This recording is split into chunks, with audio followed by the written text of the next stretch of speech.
Hello all, welcome to this video on conversion disorder. ഈ conversion disorder എന്ന് പറയുന്നത് നിങ്ങൾ ഹിസ്റ്റീരിയ കേട്ടിട്ടില്ലേ? ഹിസ്റ്റീരിയൻ്റെ അണ്ടറിൽ വരുന്ന ഒരു ഡിസോർഡർ ആയിരുന്നു കൺവേർഷൻ ഡിസോർഡർ. ഇപ്പം ഹിസ്റ്റീരിയ എന്ന് പറഞ്ഞ് യൂസ് ചെയ്യുന്നില്ല. We will see the diagnostic criteria. Criteria A, one or more symptoms of altered voluntary, motor or sensory function. So ഇതിലെ സിംറ്റംസ് എന്ന് പറയുന്നത് മോട്ടോർ സിംറ്റംസ് ആവാം, സെൻസറി സിംറ്റംസ് ആവാം, സീജേഴ്സ് ആവാം. ഇതിലേതെങ്കിലും ഒരു സിംറ്റം മിനിമം കാണിക്കണം. മോട്ടോർ ഫങ്ഷൻ ഡെഫിസിറ്റ് ഇമ്പയർമെന്റ് എന്ന് പറയുമ്പം ചിലപ്പം പെട്ടെന്ന് പാരാലിസിസ് ആവുന്നത്, ഒരു കൈ കൊണ്ട് മാത്രം എഴുതാൻ പറ്റാതെ പോവുക പെട്ടെന്ന്. പക്ഷെ ചിലപ്പം ഇതിലെങ്ങനെയാന്ന് വെച്ച് കഴിഞ്ഞാൽ ഇപ്പോൾ എന്തെങ്കിലും എഴുതാൻ പറഞ്ഞാൽ എഴുതാൻ പറ്റുന്നില്ല, പക്ഷെ ആ സെയിം ഹാൻഡ് വെച്ചിട്ട് തന്നെ വേറെ എന്തെങ്കിലും, ഫോർ എക്സാമ്പിൾ ഇപ്പോൾ എന്തെങ്കിലും സ്ക്രാച്ച് ചെയ്യാനൊക്കെ പറഞ്ഞാൽ പറ്റും, പക്ഷെ ചില സമയത്ത് ചില സ്പെസിഫിക് കാര്യങ്ങൾ ചെയ്യാൻ പറ്റുന്നില്ല. അതൊക്കെ ഒരു എക്സാമ്പിളാണ്. സോ അതുപോലെ മെഡിക്കൽ ആയിട്ടുള്ള എന്തെങ്കിലും കണ്ടീഷൻസിൽ, ന്യൂറോളജിക്കൽ ആയിട്ടുള്ള കണ്ടീഷൻസിൽ മാത്രം കാണുന്ന സിംറ്റംസ് ആണ് ഇവിടെ അങ്ങനത്തെ ഒരു അണ്ടർലൈൻ കോഴ്സും ഇല്ലാതെ കാണിക്കുന്നത്. Which means it's purely psychological. And sensory symptoms എന്ന് പറയുമ്പം ബ്ലൈൻഡ്നെസ്, ഡെഫ്നെസ്. ആൻഡ് ബ്ലൈൻഡ്നെസ് പറയാന്നുണ്ടെങ്കിൽ കറക്റ്റായിട്ട് ആൾക്ക് ഒരുപാട് സാധനങ്ങൾ വെച്ച് റൂമാന്ന് വിചാരിക്കാം, അതിലൂടെ കറക്റ്റായിട്ട് ആൾക്ക് പോകാൻ പറ്റുന്നുണ്ട്, but he is blind. Deafness എന്ന് പറഞ്ഞു കഴിഞ്ഞാൽ ആളുടെ പേര് വിളിച്ചാൽ ചിലപ്പോൾ ആൾക്ക് കേൾക്കാൻ പറ്റുന്നു, റെസ്പോണ്ട് ചെയ്യുന്നു. സോ അങ്ങനെ. Okay. And neurological symptoms in the absence of any neurological condition. Okay. So that's clinical findings provide evidence of incompatibility between the symptom and recognized neurological or medical condition. The symptom or deficit is not explained by another medical or mental disorder. The symptom or deficit causes clinically significant distress or impairment in social, occupational or other important areas of functioning or warrants medical evaluation. And ഇവിടെ ഈ ഒരു ഡയഗ്നോസിസിനെ നമ്മൾ evaluate ചെയ്യുന്ന സമയത്ത് overall clinical picture നോക്കണം. Just ഒരു clinical functioning മാത്രം നോക്കിയിട്ട് കാര്യമില്ല. You have to look at the overall clinical functioning, clinical picture. ആ കാര്യത്തിൽ വളരെ ക്ലിയർ ആയിരിക്കണം. ഓക്കെ. ആൻഡ് ഇത് ഫേക്കിംഗ് ആണോ എന്നുള്ളത് ചെക്ക് ചെയ്യണം. ചിലപ്പോൾ ഇത് അറ്റൻഷൻ സീക്കിംഗ് ആയിട്ടുള്ള ബിഹേവിയർ ആണോ എന്നുള്ളത് ചെക്ക് ചെയ്യണം. ഓക്കെ. ഇനി ഈ സിംറ്റംസ് എന്ന് പറയുന്നത് ഒരു വെറൈറ്റി ഓഫ് സിംറ്റംസ്, ഞാൻ ഓൾറെഡി പറഞ്ഞ പോലെ സൊമാറ്റിക് സിംറ്റം ആവാം, സെൻസറി സിംറ്റം ആവാം. somatic symptom അല്ല, motor symptom or sensory symptom ആവാം, സീജേഴ്സ് ആവാം, മിക്സ്ഡ് ആവാം. അതിൻ്റെ കുറച്ച് എക്സാമ്പിൾസ് ഒക്കെ ഇപ്പോൾ പറഞ്ഞല്ലോ. അപ്പം ഇങ്ങനെ പാരലൈസിസ് ആയി പോകുന്നതോ ഏതാന്ന് വെച്ച് കഴിഞ്ഞാൽ അത് ഏത് സിംറ്റം ആണ് പ്രൊഡോമിനൻറ്റ് അതിനനുസരിച്ചിട്ട് വേണം സ്പെസിഫയേഴ്സ് കൊടുക്കാനായിട്ട്. ഈ സീജേഴ്സ് പറയാന്നുണ്ടെങ്കിൽ ചില ആൾക്കാർക്ക് നോർമൽ സീജേഴ്സ് പോലെയല്ല, ഭയങ്കര ബീറ്റിംഗ്, ആൾക്കാരെ ഉപദ്രവിക്കുന്ന രീതിയിലും ട്വിസ്റ്റിംഗ് ഒക്കെ കാണിക്കും. അത് യൂഷ്വൽ സീജേഴ്സിൽ ഉള്ള ഒരു സിംറ്റം അല്ല. ഓക്കെ. ആൻഡ് ബ്രെയിൻ ആക്ടിവിറ്റി നോക്കുകയാണെന്നുണ്ടെങ്കിൽ എല്ലാം നോർമൽ ആയിരിക്കും.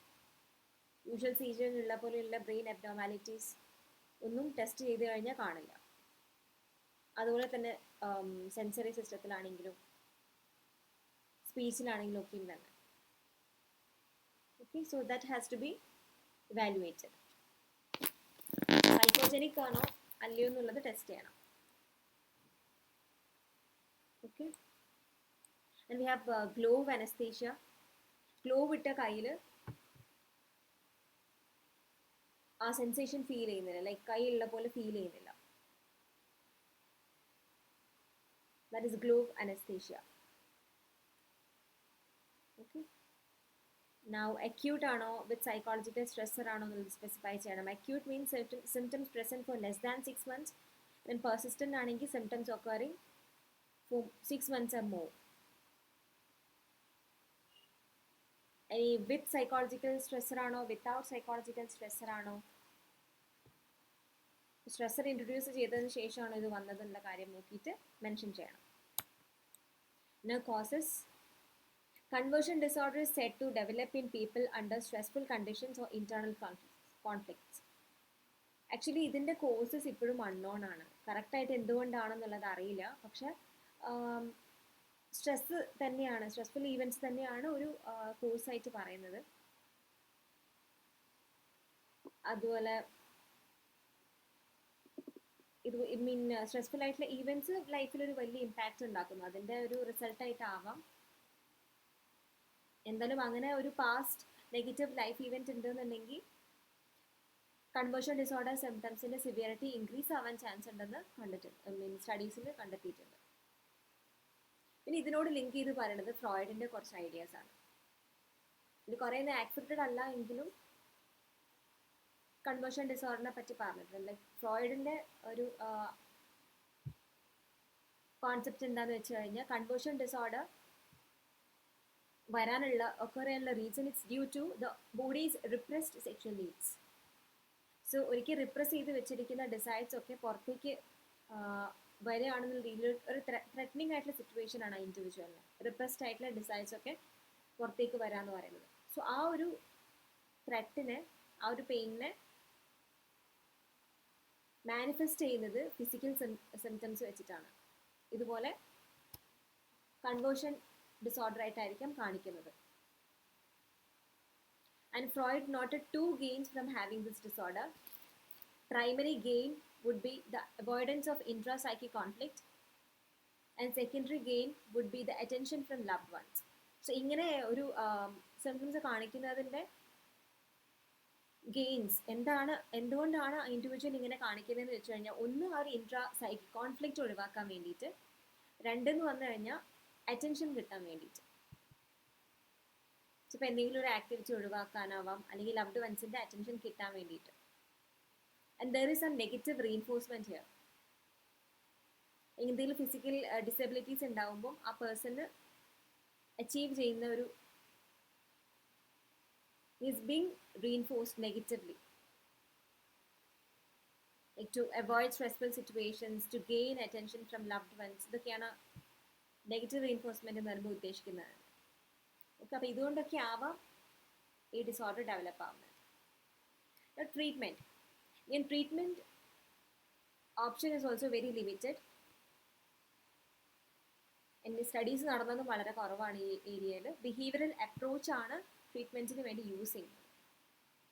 Behavioral approach to treat patients with motor conversion, in which specific exercises for those limbs were involved and reinforcements were given for the efforts. Motor conversion ഒക്കെയാണ് ഏത് പാർട്ടാണ് ഇതുപോലെ disable ആവുന്നതെന്ന് വെച്ച് കഴിഞ്ഞാൽ, ആ ഡിസബിലിറ്റി ഉള്ള പാർട്ടിനെ വെച്ചിട്ട് കുറേ എക്സസൈസസ് ചെയ്യിപ്പിക്കുന്നത് ആൻഡ് അവരുടെ എഫേർട്സിന് അവരെ റീഇൻഫോഴ്സ് ചെയ്യാണ്. അതുപോലെ നമ്മൾ പറഞ്ഞു നെഗറ്റീവ് റീഇൻഫോഴ്സ്മെൻറ്റ് കൊണ്ടും ആവാം. ഒരു അറ്റൻഷൻ സീക്കിംഗ് ആയിരിക്കാം, അല്ലെങ്കിൽ എന്തെങ്കിലും ആക്ടിവിറ്റി ഒഴിവാവുന്നതായിരിക്കാം. സോ ആ നെഗറ്റീവ് റീഇൻഫോഴ്സ്മെൻറ്റ് റിമൂവ് ചെയ്യുക. അതിങ്ങനെ ഡിസേബിലിറ്റി ആയിട്ട് കാണിക്കുകയാണെന്നുണ്ടെങ്കിൽ അവർക്ക് ആ റീഇൻഫോഴ്സ്മെൻറ്റ്, നെഗറ്റീവ് ആയിട്ടുള്ള റീഇൻഫോഴ്സ്മെൻറ്റ് കിട്ടുന്നില്ല എന്നുണ്ടെങ്കിൽ that can be helpful. Okay, പിന്നെ പറയുന്നത് CBT യൂസ് ചെയ്തിട്ടുണ്ട്. CBT യൂസ് ചെയ്യാം, എഗെയിൻ നമ്മൾ ഓൾറെഡി പറഞ്ഞതാണ്. പിന്നെ ഹിപ്നോസിസ് യൂസ് ചെയ്യുന്നുണ്ട്. ഹിപ്നോസിസിൻ്റെ സമയത്ത് ഈ